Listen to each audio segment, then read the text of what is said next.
Hi hello welcome to Rosberg series day 4. ഇന്ന് സമർഖണ്ഡിലെ നമ്മുടെ first ഡെസ്റ്റിനേഷനായിട്ടുള്ള ഷെറോർ മദ്രസയിലേക്കാണ് വന്നത്. ദെൻ തൊട്ടടുത്തുള്ള ഉല്ലൂബഗ് മദ്രസയിലും വന്നു ആൻഡ് ടിലിയ കോറി മദ്രസയിലും വന്നു. ഈ മൂന്ന് മദ്രസകളും നിൽക്കുന്നത് സെയിം സ്ക്വയറിലാണ്. ഈ സ്ക്വയറാണ് രജിസ്ഥാൻ സ്ക്വയർ എന്നറിയപ്പെടുന്നത്.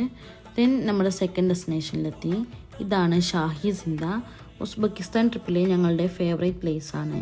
ആൻഡ് ഇത് നല്ലൊരു ഇൻസ്റ്റഗ്രാമബിൾ പ്ലേസും കൂടിയാണ്.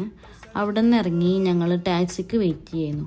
അപ്പോഴാണ് ഞങ്ങൾ ശ്രദ്ധിച്ചത് ഞങ്ങൾ നിൽക്കുന്നത് ഒരു ആപ്പിൾ ട്രീൻ്റെ താഴെയായിരുന്നു എന്ന്. അവിടുന്ന് 1-2 ആപ്പിളൊക്കെ പറിച്ച് ദെൻ ടാക്സി എടുത്ത് അടുത്ത ഡെസ്റ്റിനേഷനിലെത്തി. ഇതാണ് ഹസ്രത്തി ഹിസർ മോസ്ക്. ഇതൊരു മക്ബറയാണ്. അവിടെ എത്തിയപ്പോൾ മഴയ്ക്ക് ശേഷമുള്ള നല്ല കാം വെതറായിരുന്നു. പിന്നെ അവിടെ നിന്ന് ഇറങ്ങി നേരെ നമ്മുടെ ഫസ്റ്റ് വന്ന രജിസ്ഥാൻ സ്ക്വയറിലേക്ക് തന്നെ തിരിച്ചു വന്നു, അവിടുത്തെ നൈറ്റ് വ്യൂ കാണാനായിട്ട്. ദെൻ റൂമിലേക്ക്.